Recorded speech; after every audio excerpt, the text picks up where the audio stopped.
Okay. Yeah, that was it. Let's for Okay. Cool. Right. And yeah, this GHD equation it describes the evolution in spectral phase space of the quasi-particle density rho. So quasi-particle here, there can be either actual particles, solitons, or quantum excitations, depending on the model, the microscopic model you want to describe. And as you can see here, this is essentially a conservation equation. So this term here is interpreted as an effective velocity, as a velocity at which a quasi-particle moves as it interacts with the others. And this term is interpreted as an effective acceleration because it was initially derived as a way to perturbatively account for the effects of something like slowly varying external potential that breaks integrability. So you can see this as an hydrodynamic equation in 1D with an acceleration, but you can also see it as an hydrodynamic equation in 2D, where the second, the effective acceleration is in fact an effective velocity, but in the theta direction. And that's an interpretation that is made a bit clearer when you see how similar VF and AEF look, in fact. Okay, so here's this equation that Benjamin has shown them before, but essentially E here, this function is called the energy function. It corresponds to the energy associated with a single quasi-particle of rapidity theta at position x.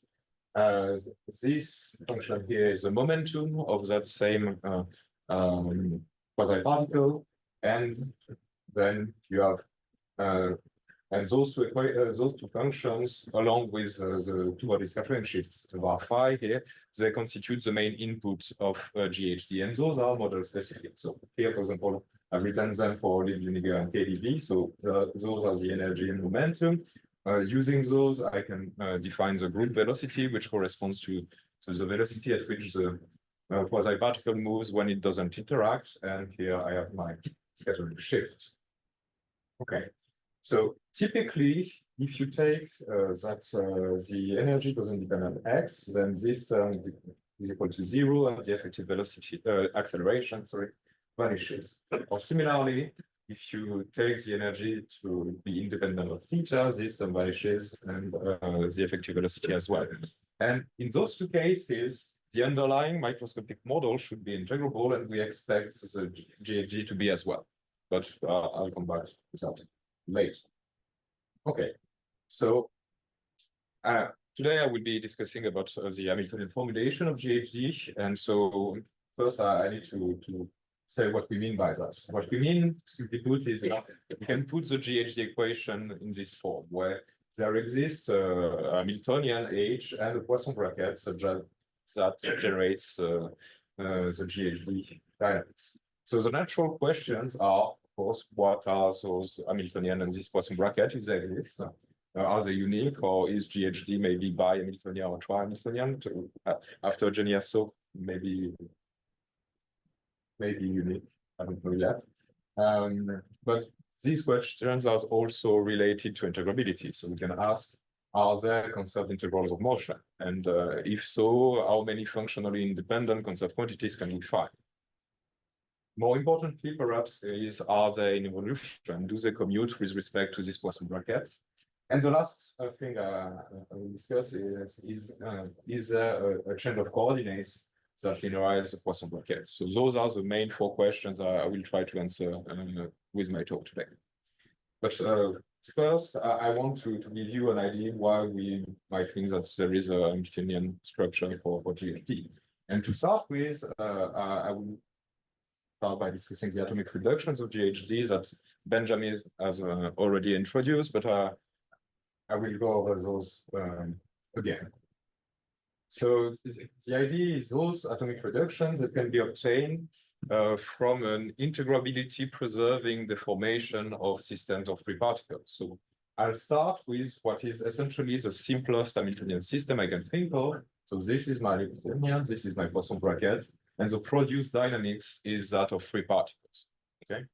Then I can define the following generating function here, which involves this function psi, I put some conditions on side that I will use in the next slides that will be relevant later.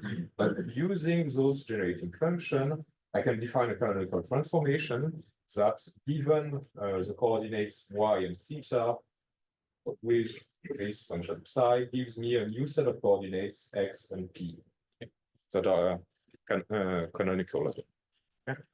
When I do this, I end up with a new Hamiltonian system of n classical interacting particles. This is the Hamiltonian, and I've introduced a potential V here to simplify notation, but this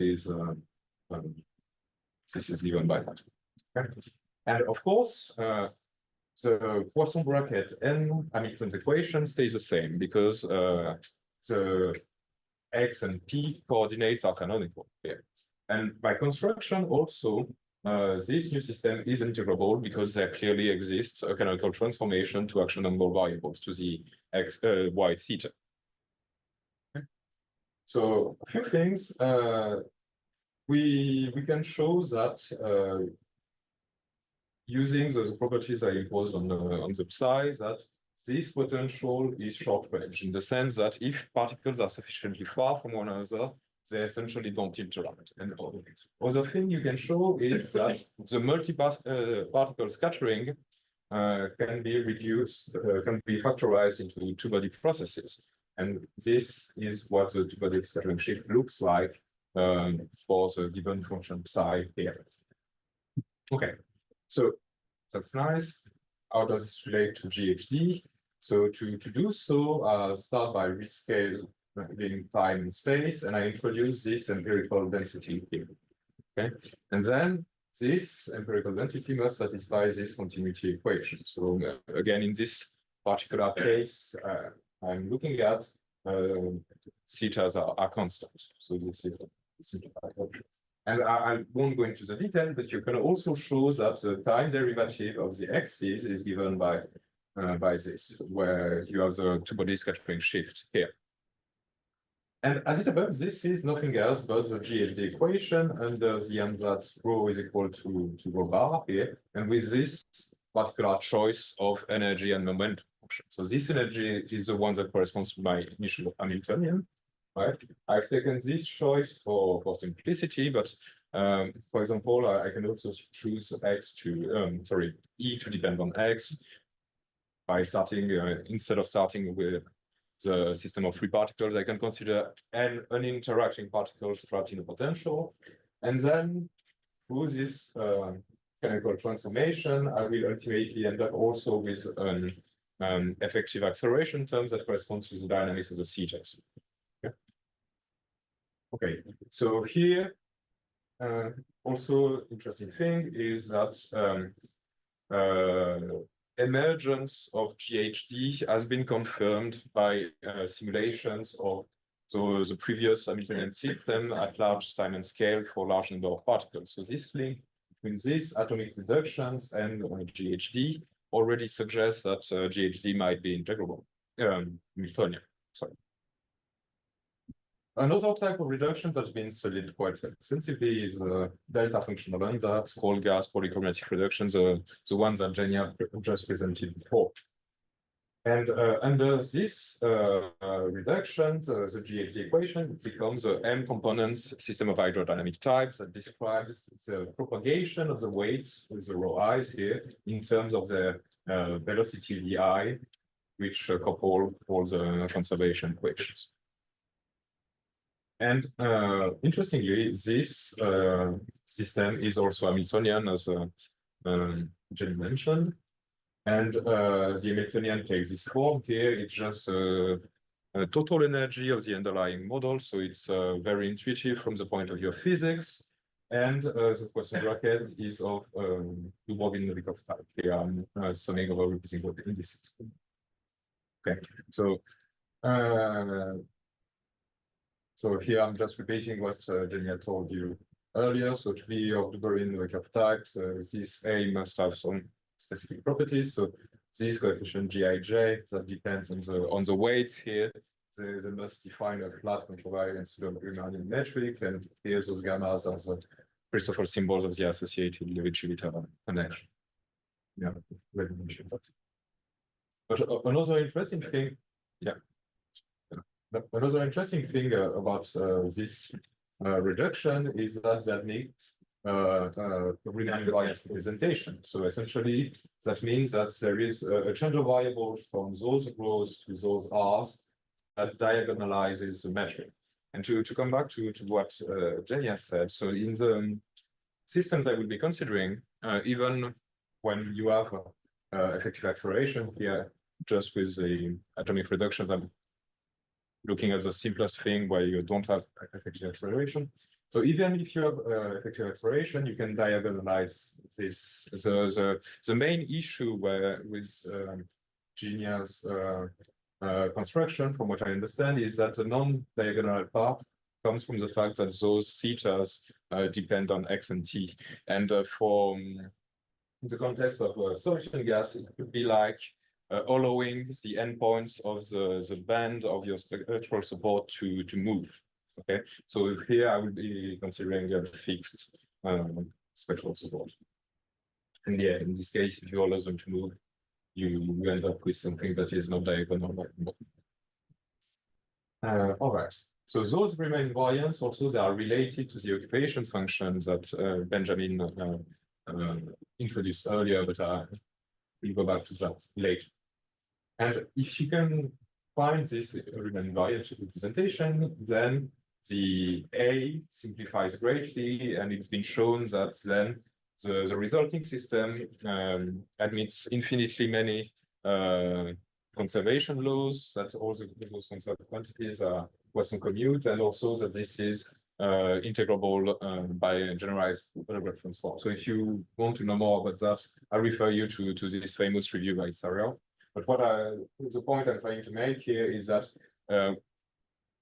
we have also, through this reduction, another reason to think that GHD might be Hamiltonian.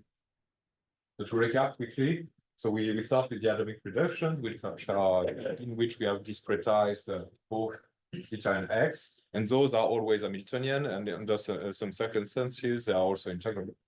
Similarly, we have the polychromatic reduction, where we discretize theta but not x, and those are Hamiltonian as well, and also integrable in some circumstances. So it's not unreasonable to think that the full GHD might be Hamiltonian. Okay. Right. So let me go back to the GHD equation. So I know this slide is a bit ugly, but it's pretty close to something I showed you before. And I want to stop here just because the Hamiltonian formulation I will be discussing works for equations that are a bit more general than the ones I showed you before and that Benjamin showed you as well. And the main addition here is that we allow for spatially inhomogeneous interaction kernels. So the scattering shifts of two particles may now depend on their position. And to account for that, also we've integrated over x on top of theta in this interaction term. And the other thing here is that I replace the momentum function by the so-called phase function omega here. So they are related in a very simple way here, as you can see. But this is to highlight that we are now also allow the momentum of our quasi-particles to depend on the position. Okay. And so this is this new GHD data for Liebniger and KDV in this new formulation. Okay. All right. So that's what I'm discussing. Now, to define a Poisson bracket, I will need, the main tool I will need is a so-called dressing operation. And to produce this dressing operation, I first need to introduce the occupation function n. So this occupation function n, it plays kind of the role of a continuous version of the Riemann invariance I just mentioned, and Benjamin has already talked about it. And it takes this out.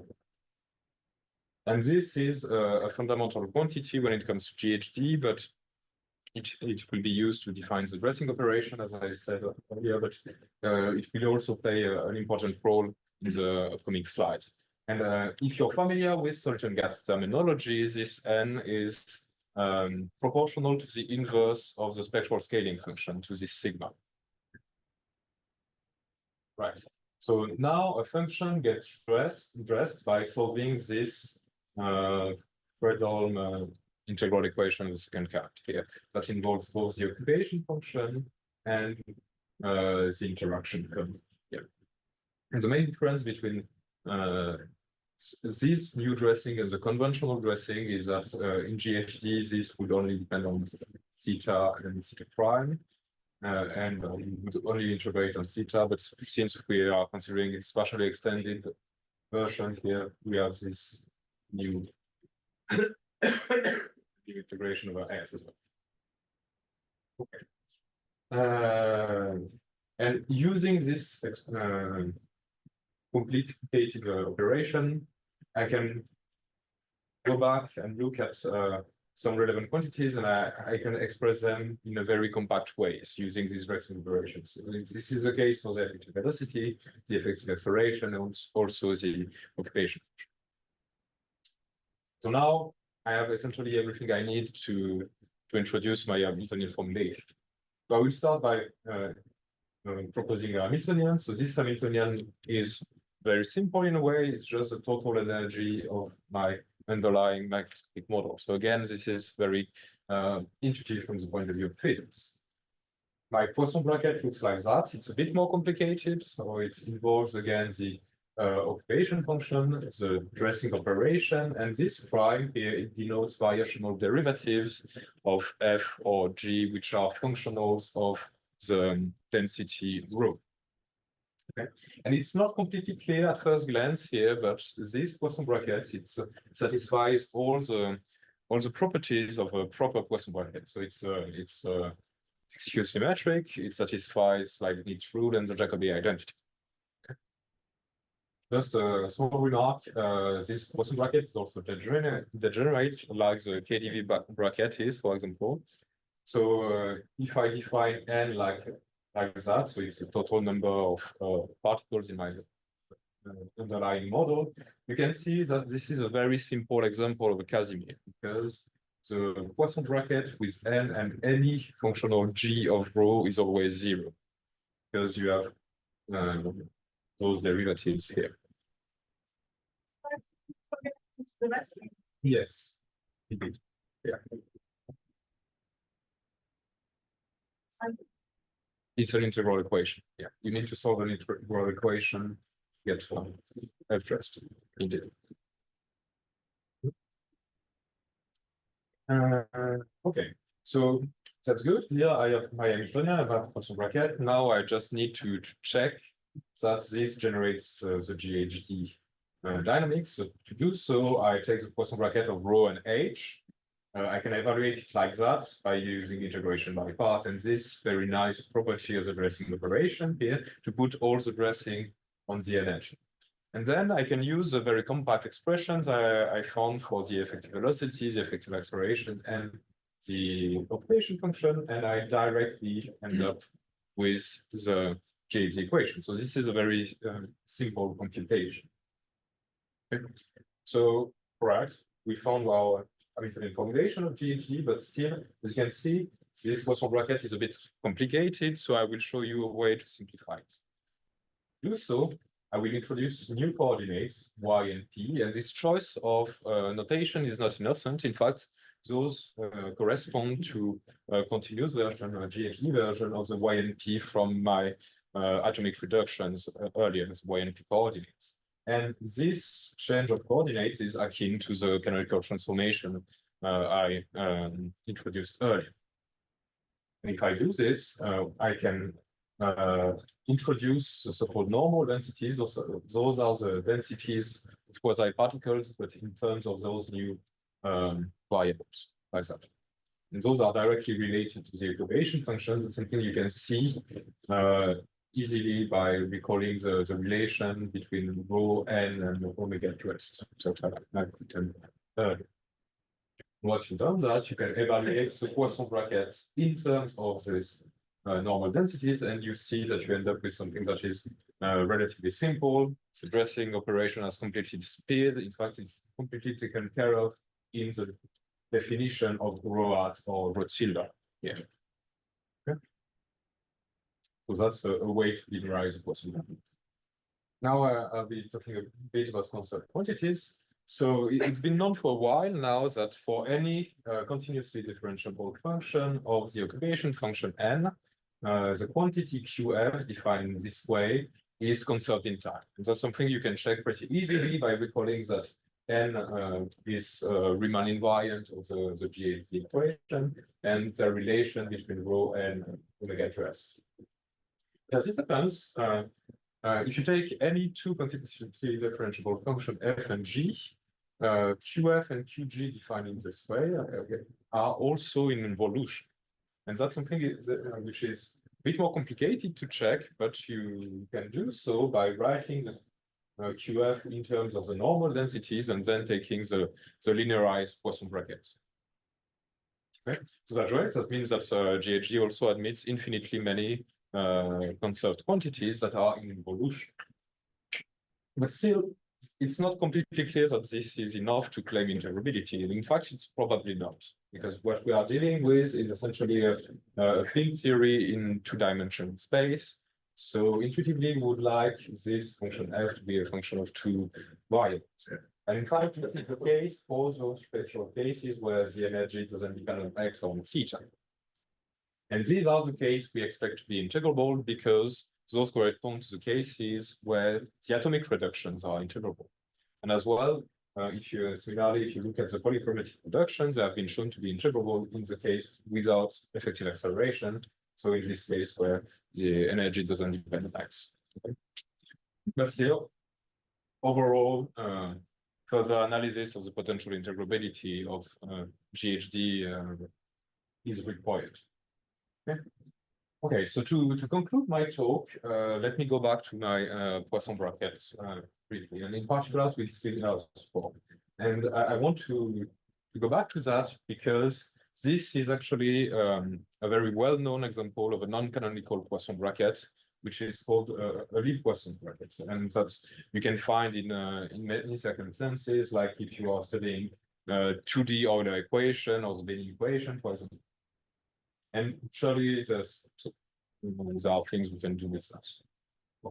Also, I can write my linearized Poisson bracket in this way, which is reminiscent of a Dubrovin-Novikov bracket, but for a single field in two dimensions and order two derivatives. So I'm using Morhoff's notation here for n, small n and d.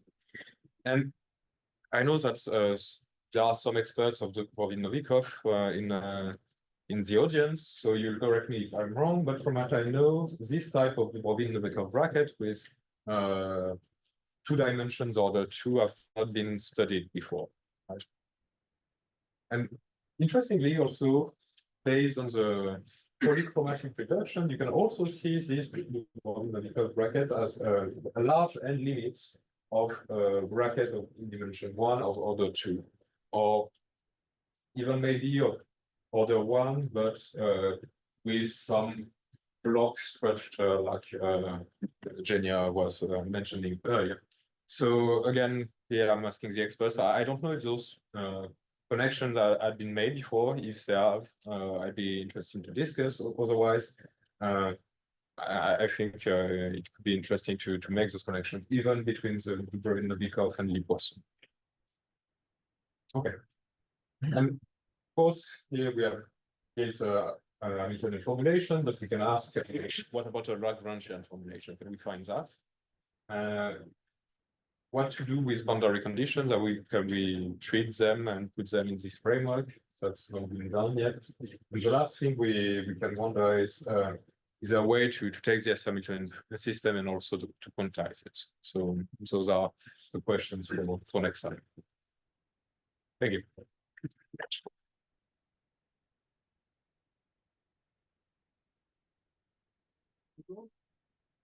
Questions?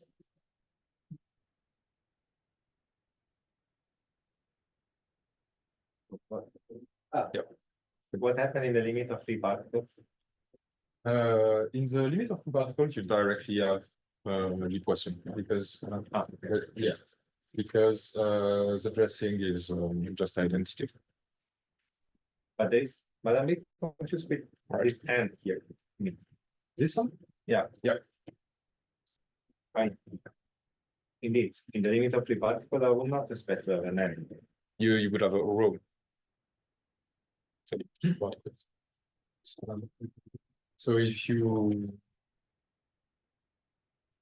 perform this gender variable, it's basically Poisson and you have the row apps. So that's Take mechanical free particle. Yeah. For density level. Yeah. Then you get that right. Yeah. And choose from mechanical. That Yeah. come from the moving to the variable density. Yes, yes. Because in position and space would not be there. Okay. Yeah, it's not actual position, it's Yeah. So you said it's N, right? It's like a reciprocal of the signal. Was that what you? yes, and the inverse, yeah. Yeah. Does mean that it's difficult to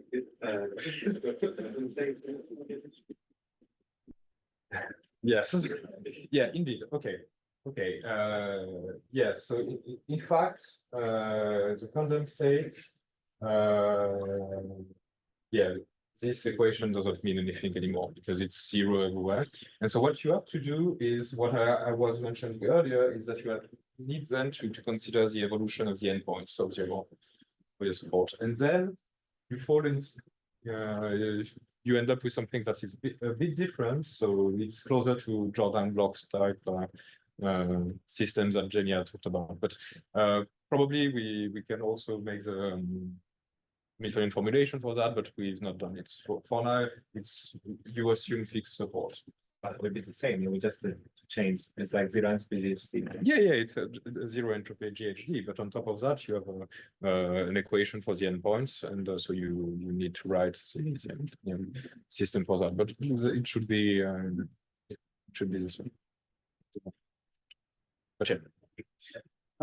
Finding more than one in structure. Yes, that's something we want to do, and probably the other one will be non-local, but yeah, that's something we want to do. For now, we have this one, and we checked against the Genias and Pierre-André's results for the hard rods that they are the same. It's a special case of ours, but yeah, there are probably other ones. And yeah, maybe there are even three because we have some Egorov type property. So, Okay. I think we can thank Thibault again.